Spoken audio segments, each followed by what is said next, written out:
Tem bastante gente, né, agora à noite. O Silas falou mais cedo comigo que é uma pressão estar aqui falando com vocês. E tinha acho que 1/3 de pessoas que tem agora. A pressão ficou um pouco maior. Mas vamos, pela misericórdia do Senhor, avançar no assunto. Amém?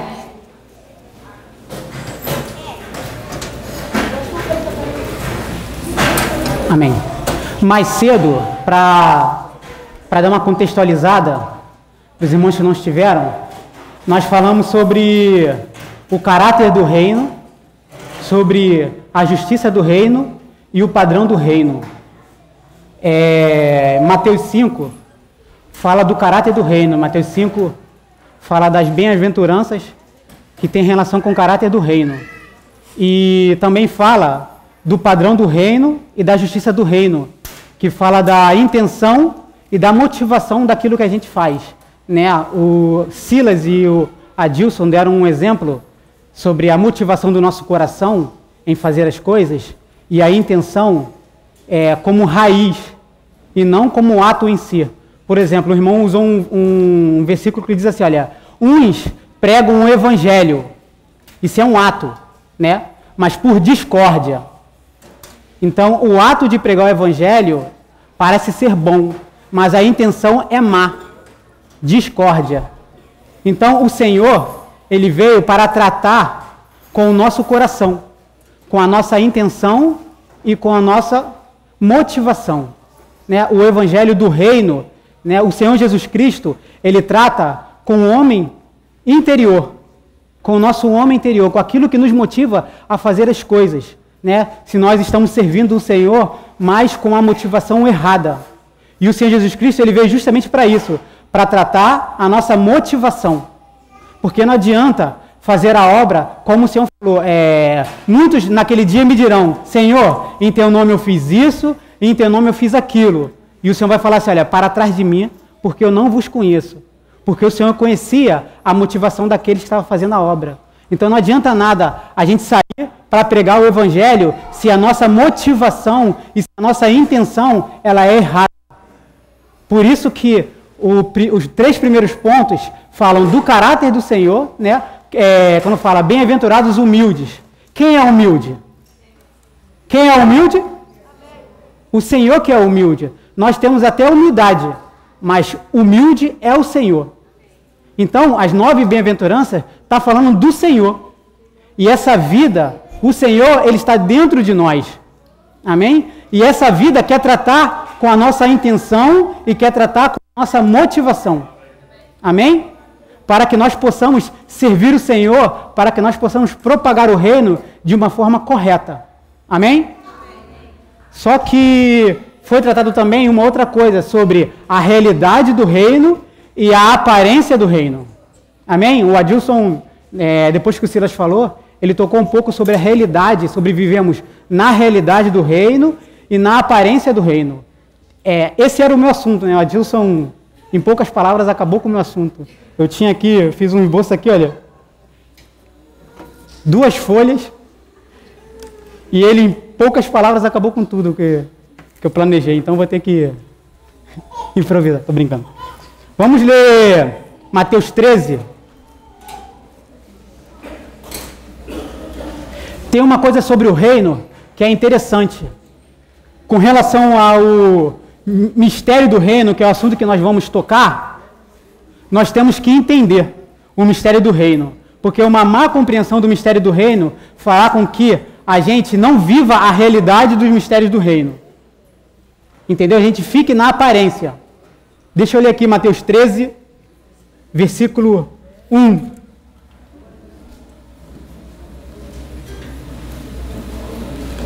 Amém? Marconi? Naquele mesmo dia, saiu Jesus de casa e assentou-se ao mar. E juntou-se a ele muita gente, de modo que entrou num barco e se assentou. E toda a multidão estava em pé na praia. Ele lhes falou de muitas coisas por parábolas, dizendo... Aí do 13 vamos para o 9. Quem tem ouvidos para ouvir, ouça. Então aproximaram-se os seus discípulos e disse-lhes: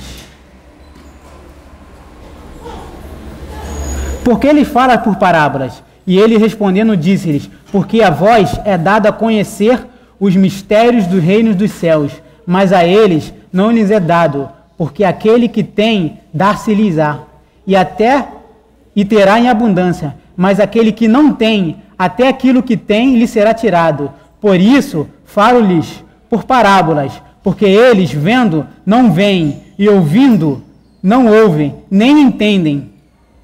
E nele se cumpre a profecia de Isaías que diz: certamente ouvireis e não entendereis, olhareis e não vereis, em absoluto, porque o coração deste povo está endurecido, e com os ouvidos ouviram de mau grado, e fecharam os olhos para não ver, que não vejam com os olhos, e ouçam com os ouvidos, e entendam com o coração, e se convertam, e eu os cure. Mas bem-aventurados sejam vossos olhos porque veem, e os vossos ouvidos porque ouvem. Porque em verdade eu vos digo que muitos profetas e justos desejaram ver o que vedes e não viram, e ouvir o que ouvis e não ouviram.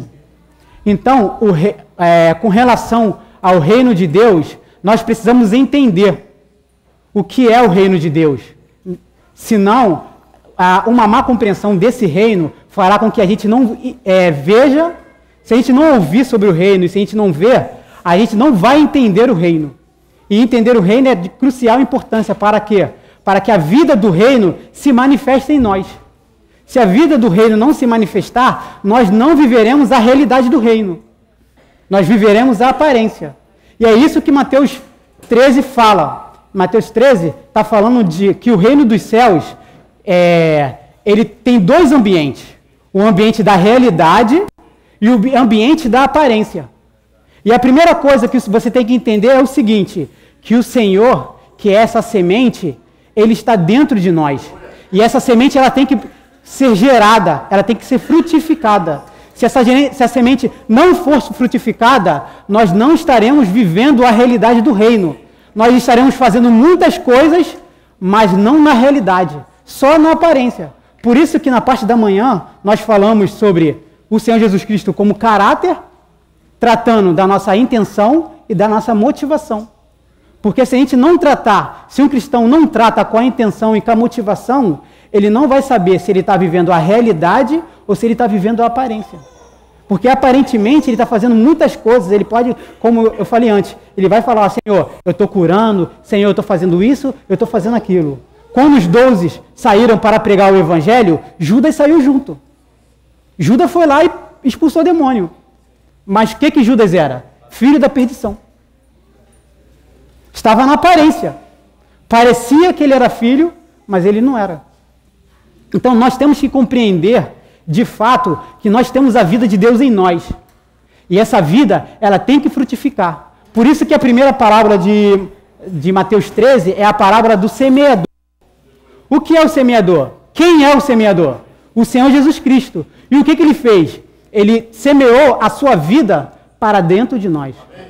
Não é isso? E ele fala lá, olha, na parábola do semeador, existem 4 indivíduos ali, né? O indivíduo que tem o solo pisado, que tem os espinhos, que tem as pedras e tem a boa terra, não é isso? Ou seja, se você for separar, fazer esses dois ambientes, existe um que está no ambiente correto, que é o ambiente do reino, que é o que tem o quê? Um coração aberto, para que essa semente, ela produza 100, 60 e 30. E existe um outro grupo de indivíduos que tem o quê? Um coração pisado, que tem um coração cheio de espinhos e que tem um coração cheio de pedras. Entende? Então, assim, uma má compreensão do evangelho do reino, uma má compreensão da vida de Cristo em nós, ela não frutificar, gera uma aparência, não a realidade. Entendeu? Por isso que primeiro a parábola do semeador, ela é importante que nós entendamos que o Senhor está dentro de nós e Ele precisa encontrar uma terra boa para frutificar. Se o Senhor não encontrar uma terra boa para frutificar, a segunda parábola, que é a parábola do joio e do trigo, que nós fomos lançados no mundo, nós, quando formos lançados no mundo, em vez de produzirmos uma vida, nós sermos luz do mundo, como a Escritura fala, né? Vós sois a luz do mundo. Então, na parábola do joio e do trigo, nós somos a luz do mundo. Se a gente não permitir que a vida de Cristo frutifique em nós, quando nós estivermos na escola, quando nós estivermos com nossos amigos, quando nós estivermos nos nossos afazeres, ao invés de a gente produzir a luz de Cristo para esse mundo tenebroso, nós vamos estar produzindo outra coisa. Nós vemos que, em seguida, da parábola do joio e do trigo, tem a parábola do fermento, não é isso? E a parábola, qual a outra parábola? Do grão de mostarda e do fermento, não é isso? Fala que o fermento, ele foi misturado com a farinha. A farinha, ela tipifica a palavra. Então, se você não compreende, se a palavra ela não é gerada, tudo que você faz é como que eu posso explicar? Se você não entender o evangelho do reino, se ele não produzir em você fruto, toda a sua vida cristã nesse mundo, toda a sua obra será uma obra misturada. Não será uma obra genuína. Entendeu? Por isso que fala ali do fermento, né, do grão de mostarda. Se nós correlacionarmos o grão de mostarda com a fé e com a vida cristã em nós, é nisso que nós temos que nos mover. Que a vida de Deus que é plantada em nós, que gera um fruto de fé. Por isso que produz 100, por isso que produz 60 e por isso que produz 30. Enquanto que no outro a ave vem e come, enquanto que no outro os espinhos impedem, né, o crescimento, e no outro os cuidados da vida sufocam, naquele que o Senhor encontra uma boa terra, ele produz muito fruto. Por isso que nós podemos correlacionar essa parábola do fermento com essa vida frutífera. Entendeu? E se a gente não compreender isso, né, a nossa obra, nós não daremos valor, se a vida de Cristo não for gerada em nós não daremos valor a essa vida. Por isso que tem a parábola as duas últimas parábolas, que é do valor, do tesouro e da pérola. A pérola é por quê? Porque essa vida está sendo gerada, está crescendo. É uma coisa de muito valor. Entendeu? Enquanto que o outro, que não produziu nada, ele vai investir no mundo. A sua vida cristã será voltada para a aparência, para o mundo. Entenderam? Então, esse pano de fundo. Então, vamos ler Mateus 13, a parábola do joio, do semeador. Que é a partir do 3. Do 3 até o 8.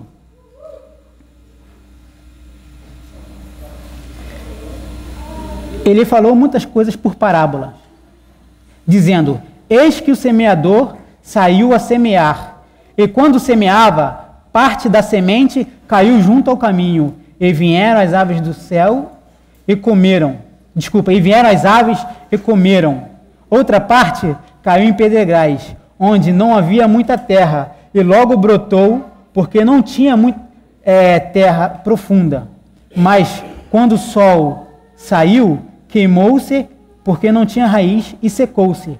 E outra parte caiu entre espinhos, e os espinhos cresceram e a sufocaram. Porém, uma parte caiu em terra boa, e deu fruto, um a 100, outro a 60 e outro a 30. E no versículo 24, deixa eu ver aqui se é 24.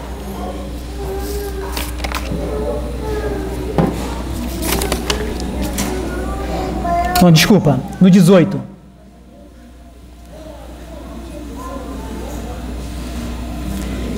(18) 13 e 18. Escutais vós, pois, a parábola do semeador. O Senhor vai começar agora a explicar a parábola para os discípulos. Quando alguém ouvir a mensagem do reino e não entender, vem o maligno e arrebata o que foi semeado em seu coração. Este foi semeado junto ao caminho. E o que foi semeado em pedregais, este é o que ouve a palavra e logo recebe com alegria, mas não tem raiz em si mesmo, antes é de pouca duração, pois ao chegar a aflição e a perseguição por causa da palavra, logo se escandaliza. E o que foi semeado entre espinhos, este é o que ouve a palavra, mas os cuidados desse século e o engano das riquezas sufocam a palavra, e ela fica infrutífera. Mas o que foi semeado em boa terra, este é o que ouve a palavra e dá fruto, e produz 100, e 60, e 30 por um. Amém? Então, olha o que acontece. Quem ouve a mensagem do reino e não entende, vem o maligno e arrebata essa palavra do seu coração. É o que ele está falando, do coração da terra. O que é essa terra aqui? É o nosso coração pisado, né? Está falando de coração pisado, que é a terra ali da beira do caminho. Essa primeira parábola está falando da beira do caminho, que é o quê? O coração pisado. Então, nós temos que pedir ao Senhor que o Senhor trabalhe com o nosso coração, porque o Senhor que está dentro de nós, Ele tem que tratar com o nosso coração. E no coração fala da intenção e da motivação. Amém? O nosso coração trata essas coisas. Por isso que o Senhor ele tem que frutificar em nós. Se o Senhor não frutificar, se o Senhor não achar uma terra boa, Ele não dará frutos. Logo, a gente não viverá a realidade do reino. E quem vive a realidade do reino estará na manifestação. E agora, quem vive na aparência, essa pessoa, ela vai para as trevas exteriores. E o Senhor nos chamou para estarmos com Ele na manifestação do seu reino. E para estarmos na manifestação do reino do Senhor, nós temos que estar na realidade do seu reino. Nós temos que viver hoje a realidade do reino de Deus. Amém? Por isso que é importante compreender a palavra do reino. Por isso que é importante ouvir.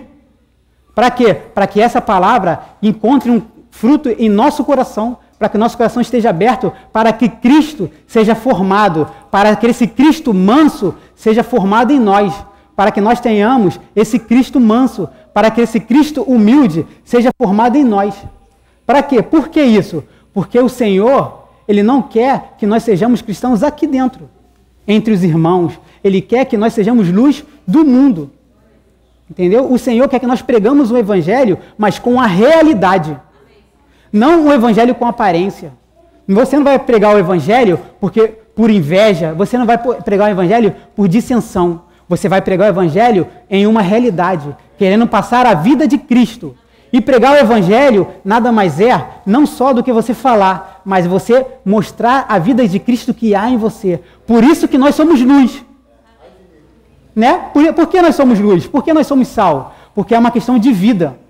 Não adianta nada nós falarmos uma coisa que nós não vivemos. Se você fala daquilo que você não vive, isso não é vida, isso é aparência, isso não produz nada. Você pode falar que fez muitas coisas, mas isso não salva. As pessoas não conseguem olhar para você e ver a luz que elas precisam. O mundo precisa de Cristo. Mais do que pregação, ele precisa de ver a vida de Cristo em nós. Amém? Mais do que falar sobre o Senhor, o mundo quer ver a vida de Cristo em nós. Onde que você vai expressar a vida de Cristo? Na sua escola, entre os seus amigos, na sua casa. É assim que você expressa a vida de Cristo. E expressando a vida de Cristo, você vive a realidade do reino dos céus. Amém? Vamos ler a parábola do joio. Oi. Mateus 24 ao 30. 13, versículo 24 até o versículo 30. Propôs-lhe outra parábola, dizendo: o reino dos céus é semelhante a um homem que semeia boa semente em campo. Mas enquanto os homens dormiam, veio seu inimigo e semeou o joio entre o trigo e retirou-se. E quando a erva brotou, deu fruto. Então apareceu também o joio. Vieram os servos do dono da casa e lhe disseram: Senhor, não semeaste boa semente em teu campo? De onde, pois, vem o joio? E ele lhes disse: um inimigo é quem fez isso. E os servos lhe disseram: queres, pois, que vamos e arranquemos? Ele lhes disse: não, para que ao arrancar o joio, não arranqueis também com ele o trigo. Deixai crescer junto as duas coisas, até a colheita. E no tempo da colheita, direi aos ceifeiros: recolhei primeiro o joio, atai-o em molhos para queimá-lo, mas o trigo recolhei-o em meu celeiro. O versículo 36, ele vai começar a explicar essa parábola. Então Jesus, tendo despedido a multidão, foi para casa e chegaram-se a ele seus discípulos, dizendo: explica-nos a parábola do joio e do campo. E ele lhe disse: o que semeia a boa semente é o filho do homem, o campo é o mundo, a boa semente são os filhos do reino, os joios são os filhos do maligno, o inimigo que a semeou é o diabo, a ceifa é o fim do mundo, e os ceifeiros são os anjos. Assim, pois, como se recolhe o joio e se queima no fogo, assim será no fim do mundo. Enviará o Filho do Homem e seus anjos, e colherão do seu reino tudo que causa tropeço e os que cometem iniquidade, e os lançarão na fornalha de fogo, e ali haverá pranto e ranger de dentes. Então os justos resplandecerão como o sol no reino de seu Pai. Quem tem ouvido para ouvir, ouça. Então aqui, ele vai falar o seguinte, olha, no versículo 38, o campo é o mundo, a boa semente são os filhos do reino. Agora, o Senhor está relacionando a semente com os filhos do reino. Nós somos a semente. Amém? Ou seja, nós que temos a semente, que é Cristo, agora o Senhor, que com essa vida, nos coloca no mundo, que ele fala, o campo é o mundo. O que é o campo é o mundo? É o dia a dia, é o nosso dia a dia. O Senhor, ele nos salva para que nós sejamos luz nesse mundo, para que nós vivamos uma vida de luz nesse mundo. Para quê? Para que as pessoas vejam essa luz e se convertam. Não é isso? Deixa eu ler aqui essa questão da luz do mundo. Mateus 5, 14.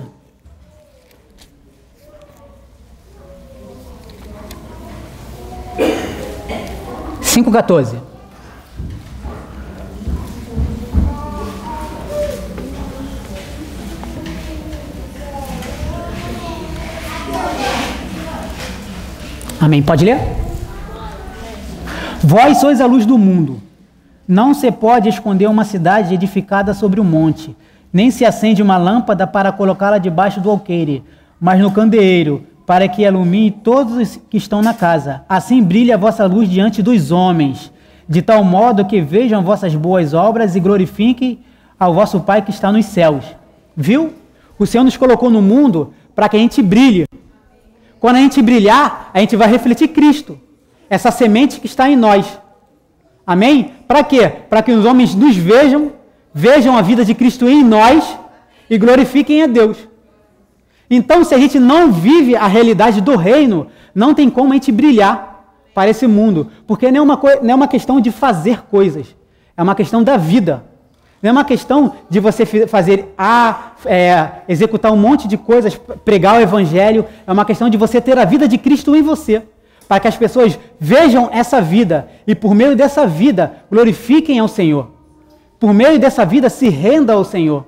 Porque o que o mundo quer, as pessoas não sabem, mas elas querem o Senhor. O mundo jaz no maligno. O mundo, ele quer, eles querem a vida do Senhor. O mundo quer a vida do Senhor. O mundo vive debaixo, subjugada pelas trevas. E eles anseiam ser libertos, mas eles não sabem como. Sabe como nós vamos trazer essa libertação? Por meio da vida de Cristo em nós. Amém? Como que nós vamos fazer isso? Eu já falei para que vocês entendam. Nas nossas casas, no nosso viver diário, diariamente, nós temos que expressar essa vida de Cristo em nós. Nós temos que expressar essa vida. E é necessário, para expressar essa vida, que nós vivamos a realidade. E nós só vamos viver a realidade deixando a vida de Cristo frutificar em nosso interior. Amém? Deixando o Senhor tratar com as nossas intenções. Deixando o Senhor tratar com as nossas motivações. O Senhor tem que tratar conosco, para que essa vida, ela apareça. Amém? Para que essa vida, ela apareça. Amém? Senão, a gente vai viver nessa realidade, não na realidade, mas sim na aparência. E o Senhor nos chamou para viver a realidade. Amém? A outra logo em seguida, tem quando fala do mundo, vai falar de obra, né? Como eu estava explicando antes. Tem o grão de mostarda, tem duas parábolas que vai falar sobre isso, que a gente pode relacionar a realidade e a aparência. O grão de mostarda relacionado com a realidade desse reino e o fermento relacionado com a aparência desse reino, né? O que nós poderíamos dizer do grão de trigo relacionado com a realidade? Vamos ler a parábola do grão de trigo. Do grão de trigo. Deixa eu achar aqui, por favor. Mateus 13.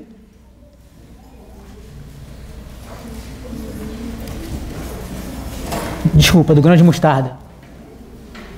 13, 31. 31 e 32. Outra parábola propôs dizendo: o reino dos céus é semelhante a um grão de mostarda, que o homem tomou e semeou em seu campo, ao qual é, na verdade, a menor de todas as sementes, mas crescendo é maior que as hortaliças, e se faz árvore, de tal modo que as aves do céu vêm e aninham-se em seus ramos. Logo em seguida ela fala o seguinte, no 33, olha. E disse-lhe outra parábola: o reino dos céus é semelhante ao fermento que uma mulher tomou e escondeu em 3 medidas de farinha, até que tudo fique fermentado. Então é o seguinte, o que acontece? Nessa linha de realidade e aparência, o Senhor nos colocou no mundo para nós produzirmos a vida do Senhor. E essa vida só é produzida por meio da fé. Entendeu? Por isso que nós podemos relacionar a mostarda, quando o Senhor fala, se tiveres fé como um grão de mostarda, você vai transportar esse monte, dirá esse monte, sai daqui e vai acolá, isso vai acontecer. Então, o que eu quero dizer com isso? Que a vida de realidade, ela tem que ser vivida por meio da fé, na fé no Senhor, entendeu? Nessa fé, para quê? Para que essa luz, para que essa vida resplandeça, que é diferente da aparência. A aparência é uma vida sem fé, é uma vida misturada. Por isso que fala do fermento misturado com a farinha. É uma vida que é misturada. Uma vida que não produz uma realidade, que não reflete aquilo que é verdadeiro. Entendeu? Na Bíblia, nós temos o fermento relacionado com o pecado, com heresia e com hipocrisia. O fermento é relacionado. Podemos ver isso aqui, quer ver? Deixa eu só achar o versículo aqui, olha. 1 Coríntios 5.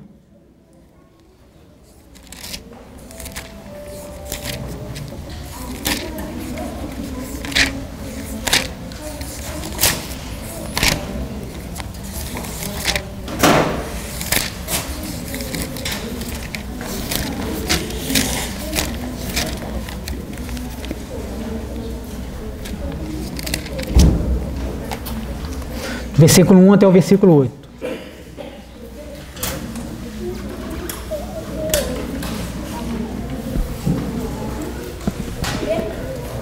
Amém? Pode ler?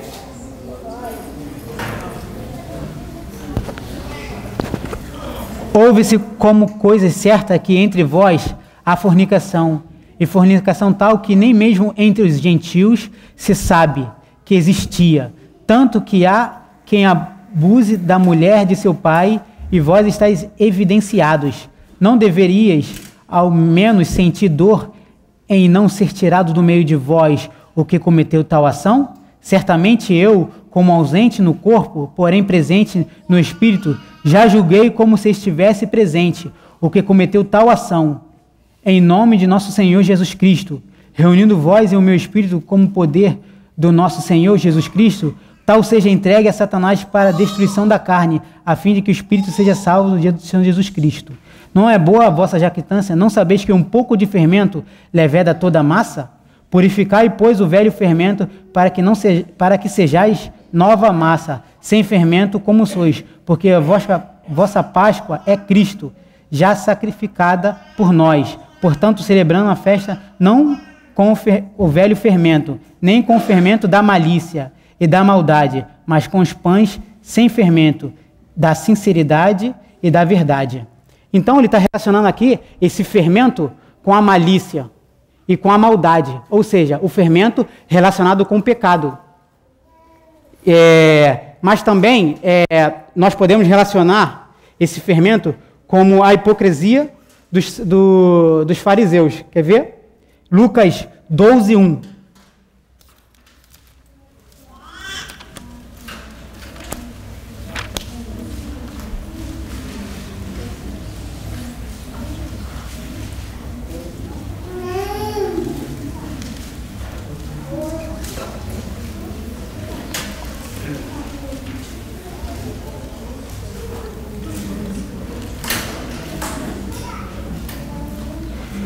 Vou ler. Nisso, ajuntando-se muitos milhares de pessoas, e a ponto de uns pisarem aos outros, começou a dizer aos seus discípulos: primeiramente, guardai-vos do fermento dos fariseus, que é a hipocrisia. Uma vida de hipocrisia. Né? O fermento aqui está relacionado com a hipocrisia. E lá em Mateus 13, está relacionado o fermento misturado com a farinha, ou seja, a heresia, que tem relação com a palavra que não é genuína, uma palavra misturada. O que eu quero dizer com isso? Que na realidade e na aparência do reino, nós vamos ter os irmãos que expressam a vida de Cristo e aqueles irmãos que vivem na aparência, que vivem uma vida de pecado, vivem uma vida de hipocrisia e pregam um evangelho misturado. Por quê? Porque não tem a vida de Cristo formada em seu interior, que a sua intenção não foi tratada, que a sua motivação não foi tratada. Então, no mundo, né, no seu dia a dia, que como nós fomos plantados no mundo, eles vão viver uma vida de aparência, não uma vida de realidade. Entendeu? Amém? Amém. E a segunda, com relação à motivação, por nós não não expressarmos o Senhor, a nossa motivação ela vai ser questionada. Olha aqui, com relação à motivação, nós podemos ver em Mateus 13 duas parábolas.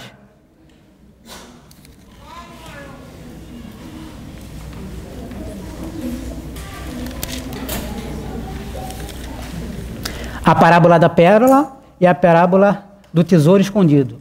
Só. Lucas 13, 44, 45 e 46.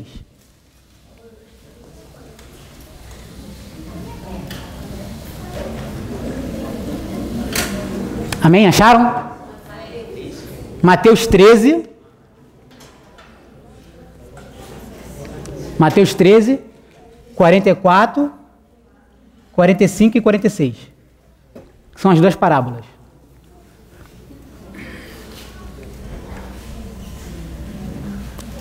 Posso ler? Ler? Também o reino dos céus é semelhante a um tesouro escondido no campo, que um homem, tendo achado, escondeu. E pelo gozo por ele, vai, vende tudo que tem e compra aquele campo. E depois ele fala: o reino dos céus também é semelhante a um homem negociante que busca pérolas preciosas, e ao encontrar uma pérola de grande valor, foi e vendeu tudo o que tinha e a comprou. Então aqui, essas duas parábolas, elas também mostram a motivação do nosso coração, a nossa motivação, o valor que nós damos ao Senhor. Então é o seguinte, aqui está mostrando aqueles que encontram o tesouro e entregam toda a sua vida por aquele tesouro.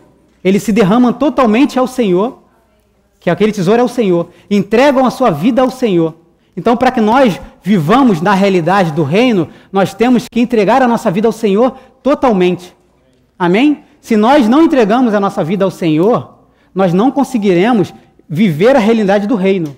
Enquanto que ele fala do tesouro escondido, o que acontece do tesouro escondido? Ele fala que o tesouro escondido, o homem achou o tesouro e escondeu no campo. Em outras palavras, o campo é o mundo. Não é isso que o Senhor fala? Que o campo é o mundo? Em Mateus 13 ele fala que o campo é o mundo. Logo, a pessoa pega a vida do Senhor e enterra no mundo. Por quê? Porque ele dá mais valor ao mundo do que ao Senhor. Por não compreender o reino de Deus. Ela não compreende, ela vive uma vida na aparência. E por viver uma vida na aparência, ela vive a sua vida voltada para o mundo. Não vive uma vida na realidade. Não vive uma vida voltada para o Senhor. Entendeu? Então nós precisamos o que a parábola de Mateus 13 explica? Que o reino dos céus é uma semente que encontra em nós, que tem que encontrar em nós uma boa terra para produzir uma realidade, para que nós vivamos uma realidade. E essa realidade fará com que nós no mundo, no nosso viver diário, nós vamos expressar essa vida, frutificando. Nós vamos expressar essa vida sendo essa luz nesse mundo. Para quê? Para que essa vida, para que essa pérola chegue aos homens. Entendeu? Para quê? Para que o mundo seja salvo, para que nós venhamos propagar o reino do Senhor. Que o nosso assunto é o reino. Nós sabemos que existe um império das trevas e que a igreja ela foi colocada para lutar contra principados e potestades. A igreja é um ambiente onde o reino de Deus é estabelecido, é expressado. E o Senhor, ele expressa esse reino por meio de nós, por meio dos filhos de Deus. O Senhor vai expressar esse reino nesse mundo. O reino não vai ser expresso só na igreja. O reino ele tem que ser expresso no mundo. O reino tem que ser expresso no mundo para quê? Para destronar principados e potestades. Amém? O Senhor quer destronar principados e potestades. E nós só vamos fazer isso vivendo a realidade do reino. Não vivendo na aparência. Não vivendo uma vida voltada para o mundo. Não vivendo uma vida desleixada. Não vivendo uma vida sem tratar com a intenção e com a motivação do nosso coração. Entendeu? Para que nós expressemos o reino de Deus, nós precisamos do rei. E quem é o rei? É o Senhor. Nós precisamos que o Senhor expresse a sua vida em nós. Nós precisamos que o Senhor frutifique em nós, para que nós venhamos dar frutos, para que nós venhamos expressar esse reino, para que o reino do Senhor seja expresso nessa terra. Amém? O mundo anseia por isso. O mundo anseia a manifestação dos filhos de Deus. O mundo anseia. E nós precisamos entender essa questão do reino de Deus. Nós precisamos entender que nós precisamos viver a vida, viver a realidade, permitir o Senhor, que fala ali do caráter, permitir que o caráter de Cristo seja expresso em nosso caráter, por meio da nossa vida. Nós precisamos deixar o Senhor viver em nós. Amém? Nós precisamos pedir, está escrito assim, olha, sonda, Senhor, o meu coração, vê se há em mim um caminho mau. Nós precisamos olhar para o nosso coração. O Senhor quer encontrar no nosso coração uma boa terra. Porque o problema do homem está no seu coração. Não é isso que os maus desígnios estão no coração do homem? O Senhor fala isso, os maus desígnios estão no coração do homem. E o Senhor tem que tratar com o nosso coração. Por isso que mais cedo foi falado da intenção e da motivação. A intenção e a motivação trata com o coração do homem. E tratando com o coração do homem, o Senhor, ele pode ser expresso em sua plenitude. Por isso que o irmão falou que o vaso de alabastro, ele tem que ser quebrado. Como que nós vamos quebrar o vaso de alabastro? Tratando com as intenções do nosso coração, para que a vida de Cristo, ela seja expressa, para que nós sejamos a luz, para que nós sejamos sal nesse mundo. O reino de Deus precisa ser manifesto por meio das nossas vidas. O Senhor, ele vai usar o povo de Deus para expressar o seu reino, para lutar contra principados e potestades. Somos nós que vamos representar o Senhor. Somos nós que representamos o Senhor, mas sendo luz nesse mundo. Somos nós que o Senhor vai usar para lutar contra principados e potestades, para salvar, para pregar e propagar o evangelho do reino. Amém? Nós precisamos propagar o evangelho do reino, mas dentro de uma realidade. Não dentro de um ativismo. E qual a diferença do ativismo para a realidade? É quando você tem a vida. Quando você tem a vida. Se você não tem a vida, é ativismo, é aparência. Mas quando você tem a vida, quando você recebe o reino e o que o reino quer trazer, que é um rei, então é a realidade. Então você está expressando a realidade. Não é só um ativismo, é a realidade. Não é a aparência, é a realidade. Então, se nós estamos vivendo na aparência, nós temos que pedir ao Senhor para que Ele nos transporte para a realidade do seu reino. Nós precisamos entrar na realidade, para quando o Senhor vier, na manifestação do seu reino, nós estejamos com Ele. Vocês querem estar com o Senhor? Quando Ele manifestar o seu reino? Ficar 1000 anos com o Senhor, desfrutando da sua vida? Desfrutando do reino do Senhor? Então nós temos que pedir o Senhor tratar com as motivações dos nossos corações. Qual a intenção do nosso coração? Nós temos que pedir para o Senhor, Senhor, que essa sua vida, ela venha transbordar. Que essa sua vida venha gerar fruto em nós. Precisamos pedir para que essa vida gere fruto. Para que quando a gente sair daqui, porque é muito bonitinho aqui, a gente proclamar, falar Jesus Cristo é o Senhor, falar aleluia, falar amém. E nós temos que fazer isso mesmo. Mas a prova está quando a gente sai daqui. A prova está no nosso dia a dia. Sabe quando nós vamos perceber que estamos vivendo ou não a realidade do reino? No nosso dia a dia.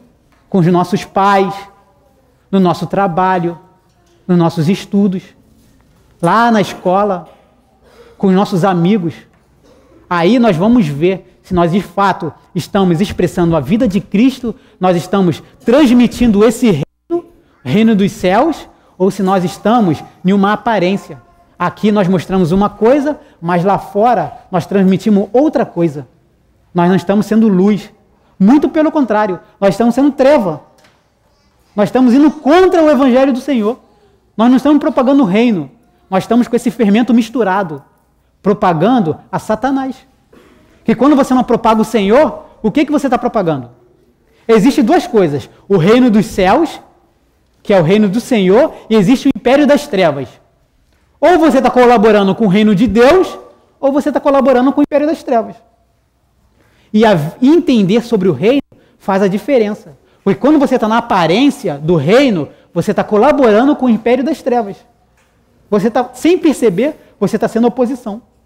E o Senhor nos colocou na igreja para que nós venhamos expressar a realidade do reino. Para que nós sejamos a favor. Entendeu? Então nós precisamos expressar o Senhor no nosso dia a dia. Não só aqui, no nosso dia a dia, com a nossa vida. Mas não a nossa vida em si, mas a vida de Cristo em nós. Para isso, nós temos que procurar ter raízes com o Senhor. Para isso, nós temos que procurar ter vida com o Senhor. Para isso, nós temos que ter uma vida diária, buscando o Senhor diariamente, orando, lendo as Escrituras, tendo comunhão. Para quê? Para que essa vida venha crescer. E sem que nós percebamos, nós vamos começar a ser luz. E as pessoas vão ver algo diferente. Não será só ativismo, não será só um falar, mas será uma vida expressa. O reino é uma realidade, uma vida expressa. E é isso que o mundo quer ver, uma vida expressa. O Senhor, Ele não vai vir se expressar sozinho, Ele vai vir se expressar por meio da igreja. E quem é a igreja? A igreja somos nós. Nós somos a igreja do Senhor. Nós somos os seus membros. E o Senhor, nos seus membros, Ele quer expressar o seu reino para subjugar as trevas. É por meio das nossas vidas que o Senhor vai subjugar o império das trevas. É por meio das nossas vidas. Mas como? Quando nós nos sujeitamos ao Senhor e abrimos nosso coração para que a palavra dEle, para que a vida dEle gere frutos em nossas vidas. O Senhor quer gerar frutos de 100, de 60 e de 30. É muita coisa. Se você perceber, na parábola do semeador, fala de quatro solos. Mas o solo que deu fruto, ele deu muito fruto, para compensar os outros solos. Existe muita coisa sendo falada no mundo, muitos evangelhos sendo pregados, mas o evangelho do reino, ele produz muitos frutos, porque o evangelho do reino traz o Senhor. O evangelho do reino expressa um rei. E é por isso que nós precisamos entender sobre o reino do Senhor. É por isso que nós temos que entender sobre o reino. Porque se a gente não entender, nós não vamos expressar a realidade. E os mistérios do reino de Deus é justamente para isso, para desvendar para nós os segredos desse reino. E o segredo do reino é a realidade que nós vivemos em Cristo Jesus. Amém? Nós temos que pedir, Senhor, dai-nos condição de viver a realidade desse reino. Nós não temos condição, mas não podemos viver uma vida olhando para a nossa condição, mas sim confiando nessa semente que está dentro de nós, nessa semente que é Cristo. Essa semente por si mesmo, se ela encontrar um solo bom, ela vai produzir fruto. Não somos nós que vamos forçar a semente a produzir fruto. A semente em si mesmo, ela tem o que é necessário para produzir fruto. Ela só precisa encontrar um solo bom. E o solo é o nosso coração. O Senhor quer encontrar um coração aberto para que Ele possa produzir fruto, para que Ele possa produzir essa realidade do seu reino nesse mundo tenebroso, para que as pessoas sejam salvas. Amém? Amém. Eu fico por aqui.